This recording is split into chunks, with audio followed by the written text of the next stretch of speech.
एक राजा ने अपने सैनिकों को सड़क के बीच में एक बड़ी चट्टान रखने के लिए कहा। चट्टान को बीच सड़क में रखवाकर राजा ने अपने सैनिकों से छुपकर उस चट्टान पर नजर रखने के लिए कहा कि देखना उस चट्टान को रास्ते में से कौन हटाता है। लोग उस जगह पर आते रहे और जाते रहे, लेकिन किसी ने भी उस चट्टान को रास्ते से हटाने की कोशिश नहीं की। उस चट्टान के पास से लोगों के गुजरने वालों में राजा के कुछ करीबी लोग और शहर के बड़े व्यापारी भी शामिल थे, और उनमें से कुछ लोग तो राजा को ही कोसने लगते कि क्या राजा इस चट्टान को भी रास्ते से नहीं हटवा सकता। लेकिन किसी ने भी उस चट्टान को रास्ते से हटाने का प्रयास नहीं किया। ऐसा काफी दिनों तक चलता रहा। एक दिन एक किसान अपनी सब्जियों के साथ उधर से गुजर रहा था।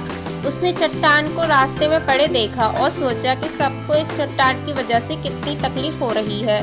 उसने अपनी मजबूत लाठी से उस चट्टान को एक तरफ धकेला और कोशिश शुरू कर दी। काफी कोशिश के बाद वह उस सड़क से हटाने में कामयाब हो गया। चट्टान रास्ते में हटाने के बाद किसान अपनी सब्जियों को उठाकर जाने ही वाला था, जहाँ कि अचानक उसकी नज़र एक पोटली पर पड़ गई, जो ठीक उसी जगह पर पड़ी थी जहाँ से उसने वह चट्टान हटाए थे। उसने उस पोटली को खोलकर देखा तो उसमें सोने की कई सिक्के थे, और सिक्कों के साथ राजा एक संदेश भी था।